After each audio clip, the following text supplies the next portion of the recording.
Prajwal pen drive ಪ್ರಕರಣಕ್ಕೆ ದಿನಕ್ಕೊಂದು twist ಸಿಗ್ತಾ ಹೋಗ್ತಾ ಇದೆ. ದೇವರಾಜೇಗೌಡ, ಶಿವರಾಮೇಗೌಡ ಇಬ್ಬರು ಕೂಡ ಮಾತನಾಡಿದ್ದಾರೆ ಎನ್ನಲಾದ ಆಡಿಯೋ ಬಾಂಬ್ ಇದೀಗ ಸ್ಫೋಟಗೊಂಡಿದೆ.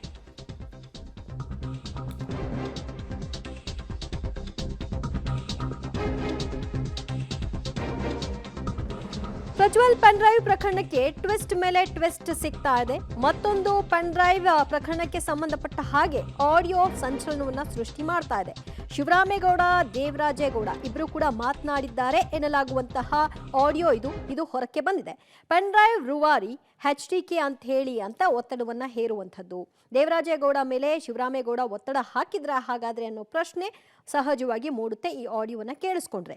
ದೇವರಾಜೇಗೌಡರ ಬಗ್ಗೆ ಆಡಿಯೋದಲ್ಲಿ ದೇವೇಗೌಡರ ಬಗ್ಗೆ ಲಘುವಾಗಿ ಈ ಆಡಿಯೋದಲ್ಲಿ ಮಾತನಾಡಿದ್ದಾರೆ. ಅಣ್ಣ ಅಂತ ಇಬ್ರು ಕೂಡ ಮಾತನಾಡಿರೋ ವಿಡಿಯೋ ಈಗ ಹೊರಕ್ಕೆ ಬಿದ್ದಿದೆ. ಕುಮಾರಸ್ವಾಮಿನೇ ಬಿಟ್ಟಿರ್ಬೇಕು ಅಂತ ಹೇಳಿ ಕುಮಾರಸ್ವಾಮಿಗೆ ಅವ್ರ ಮಗ ಮುಂದಕ್ಕೆ ಬರ್ಬೇಕು ಅಂತ ಆಸೆ ಇದೆ, ಇವ್ನು ಮುಂದಕ್ಕೆ ಬಂದ್ಬಿಟ್ಟಾನ ಅಂತ ಅದಕ್ಕೋಸ್ಕರ ಮಾಡಿದಾನೆ ಅಂತ ಹೇಳಿ. ದ್ಯಾವೇಗೌಡ ಮಕ್ಕಳು ಏನ್ ಕಡಿಮೆ ಅಂತ ಗೌಡ ಇನ್ನೂ ಆತ್ಮಹತ್ಯೆ ಮಾಡ್ಕೊಳ್ಳಿದ್ವಲ್ಲ ದ್ಯಾವೇಗೌಡ. ಕೇಳೋಣ ಇಲ್ಲಿ ಒಂದ್ ನಿಮಿಷ ಕೇಳಿ. ಇನ್ನೇನೇನು ವಿಡಿಯೋಗಳಿದೆ. ನಾನು ಬಿಡ್ಲಿಕ್ಕೆ ಮಾತಾಡಿದ್ರೆ ಬೆಳಿಗ್ಗೆ ನೀವ್ ಏನೇನಿದೆ ನಮಗ್ ಕೊಡಿ, ನೀವೇನ್ ತಲೆನೇ ಕೆಡಿಸ್ಕೋಬೇಡಿ. ಅವ್ರನ್ನ ಬಲಿ ಹಾಕಕ್ಕೆ ಗೌರ್ಮೆಂಟ್ ತೀರ್ಮಾನ ಮಾಡ್ಬಿಟ್ಟಿದೆ. ಅರ್ಥವಾಯ್ತಾ? ಸರಿ ಸರಿ ಸರಿ ಅಣ್ಣ. ನೀನೇನ್ ಪೆನ್ ಡ್ರೈವ್ ಅನ್ನು ನಾಕ್ ಮಾಡಿ ಹಾಸ್ಪಿಟಲ್ ಹಂಚಿಲ್ಲ. ಹಂಚಿದ್ರೆ ತಪ್ಪೇನಿದೆ ಹೇಳಿ. ನೀವು ಲಾಯರ್ ಅಲ್ವಾ?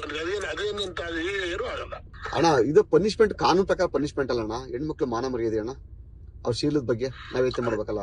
ಈಗ ಅದ್ರ ಬಗ್ಗೆ ನೀವ್ ಯಾಕೆ ಯೋಚನೆ ಮಾಡ್ತೀರಿ? ಅಮಿತ್ ಶಾ ಚೆನ್ನಾಗಿ ಹೇಳೋಣಲ್ಲ, ಹೆಣ್ಮಕ್ಳಿಗೆ ಸುರಕ್ಷಿತ ತಾಣವಲ್ಲ ಕರ್ನಾಟಕ.